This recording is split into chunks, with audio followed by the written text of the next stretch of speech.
आज हम बात करते हैं कि मेंस के लिए हम अपना ऑप्शनल सब्जेक्ट कैसे चूज करें। बहुत ज्यादा समय बच्चों का इसमें जाता है कि वो ऑप्शनल सब्जेक्ट क्या होना चाहिए।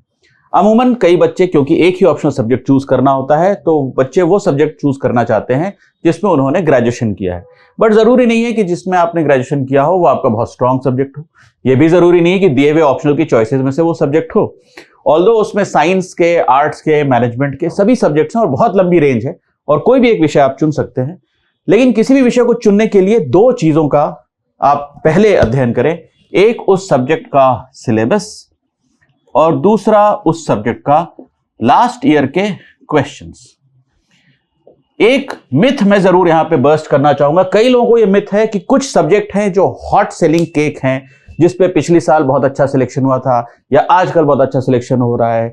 मार्केट में कभी पवेड बहुत पॉपुलर सब्जेक्ट हो जाता है, कभी कोई लिटरेचर का सब्जेक्ट बहुत पॉपुलर होता है। मेरा मानना है कि ऐसे किसी ट्रेंड्स में आप न जाएं।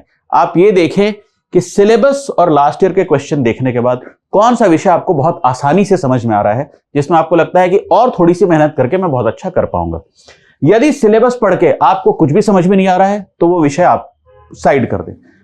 अगर सिलेबस पढ़ के आपको सिलेबस के शब्दावली से कुछ कुछ समझ में आ रहा है, या तो आपने कॉलेज में वैसा पढ़ा है या आपको उस विषय का थोड़ा बहुत भी अंडरस्टैंडिंग है, तो आप लास्ट ईयर के क्वेश्चंस देखें, पिछले 1-2 साल के क्वेश्चंस देखें और देखें कि क्या उस क्वेश्चन को आप बिना कुछ पढ़े थोड़ा बहुत भी समझ पा रहे हैं, कुछ भी लिख पाएंगे।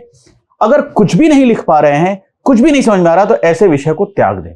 क्योंकि 4 महीने 6 महीने की कोचिंग से या 1 साल की तैयारी से पूरी तरह से उस पर कॉन्फिडेंस बिल्ड कर पाना मुश्किल होगा।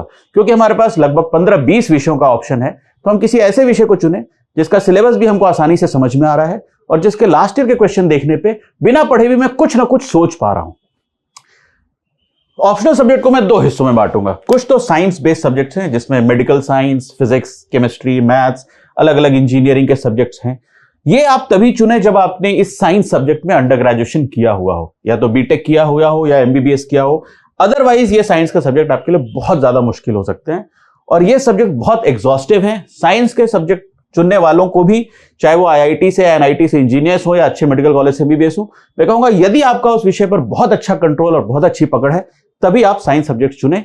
साइंस के कुछ फायदे हो सकते हैं, कई बार स्केलिंग में आपको उसमें अच्छे मार्क्स मिल जाते हैं, लेकिन कंपटीशन भी आपका ऐसे ही आईआईटीएंस और ऐसे ही अच्छे मेडिकल कॉलेज के एमबीबीएस के बीच होता है। तो अनलेस आप उसमें अबव एवरेज हैं, तो आप इस सब्जेक्ट को लेने का रिस्क ना लें। अगर आपको एक कॉन्फिडेंस है कि आप बहुत अच्छे हैं उस सब्जेक्ट में, तो आप बेशक साइंस का सब्जेक्ट चुनें। ह्यूमैनिटीज या आर्ट्स के सब्जेक्ट चुनने के लिए जरूरी नहीं है कि आपने उसमें ग्रेजुएशन किया हो। कई ऐसे विषय हैं जिनको लोग चुनते हैं जिसमें उनका अंडरग्रेड नहीं है, लेकिन कोचिंग करके या नोट्स पढ़ के उन्होंने सिलेक्शन पाया है। ये विषय कैसे चुने? सिलेबस और लास्ट ईयर क्वेश्चन को देखकर आप उन विषयों में 2 तरह के विषय होते हैं। कुछ जो मेमोरी बेस्ड विषय हैं, जो याददाश्त पे चलते हैं, फॉर एग्जाम्पल हिस्ट्री, ज्योग्राफी, जिसमें बहुत सारे फैक्ट्स होते हैं जो आपको याद रखने पड़ते हैं। अगर आपकी नॉर्मल टेंडेंसी फैक्ट्स याद रखने की है, आप बहुत अच्छे से याद रख सकते हैं, डेटा याद रखना है, तो आपको ऐसा कोई विषय चुनना चाहिए। दूसरे ऐसे सब्जेक्ट्स होते हैं जिसमें बहुत ज्यादा क्रिएटिव राइटिंग की, लिखने की कला की आवश्यकता होती है, जिसमें बहुत डीप कॉन्सेप्ट्स होते हैं। For example psychology, sociology, political science, और भी ज्यादा डीप कॉन्सेप्ट वाले सब्जेक्ट्स हैं, फिलॉसफी।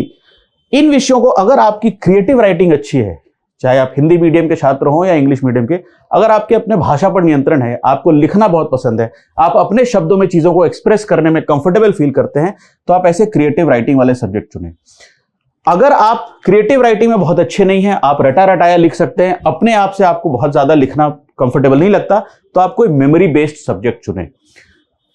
जैसे सोशियोलॉजी बहुत हाईली क्रिएटिव राइटिंग वाला सब्जेक्ट मैं कहूंगा, लेकिन उससे मिलता जुलता सब्जेक्ट एंथ्रोपोलॉजी है, जो काफी फैक्चुअल और मेमोरी बेस्ड है, जो कम क्रिएटिव राइटिंग के साथ भी अच्छा किया जा सकता है। कई ऐसे सब्जेक्ट हैं जिसमें कोई ग्रेजुएशन नहीं करता फिर भी चुनते हैं, जैसे पब्लिक एडमिनिस्ट्रेशन है, जो काफी पॉपुलर सब्जेक्ट एक समय पे हुआ करता था, आज भी कई लोग चुनते हैं। कुछ लिटरेचर के सब्जेक्ट हैं, Maithili literature, English literature, Hindi literature.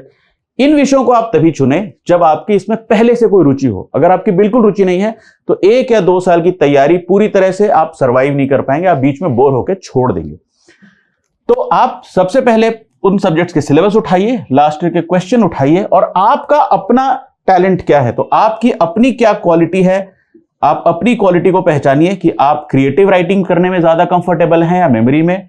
आप उस सब्जेक्ट को देखिए कि वो सब्जेक्ट मेमोरी बेस्ड है या क्रिएटिव राइटिंग बेस्ड, और जो उन दोनों के इंटरसेक्शन पे आता हो ऐसा विषय आप चुने। जैसे मैं क्रिएटिव राइटिंग में ज्यादा कंफर्टेबल फील करता हूं और मेमोरी या फैक्ट्स याद करना मेरे को ज्यादा कठिन लगता है, तो मैंने psychology, sociology, public administration, political science, इन विषयों को के सिलेबस पढ़ा, इनके सवालों को पढ़ा।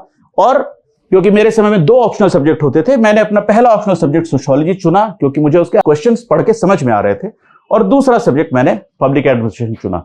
और फिर मैं 1 साल की तैयारी में उन दोनों विषयों में अच्छा कर पाया और सिलेक्ट हो पाया। तो यदि आप इस तरीके से ऑप्शनल सब्जेक्ट को चुनेंगे तो आप उसमें अच्छा स्कोर कर पाएंगे, और आप ऐसा ही विषय चुनें जिसमें आपको सवालों के उत्तर देने में एक नेचुरल कंफर्ट आता हो, एक आपकी नेचुरल लाइकिंग हो उस विषय के प्रति, तो आप उसकी तैयारी भी अच्छे से कर पाएंगे और उसके आंसर्स भी बहुत अच्छे से लिख पाएंगे।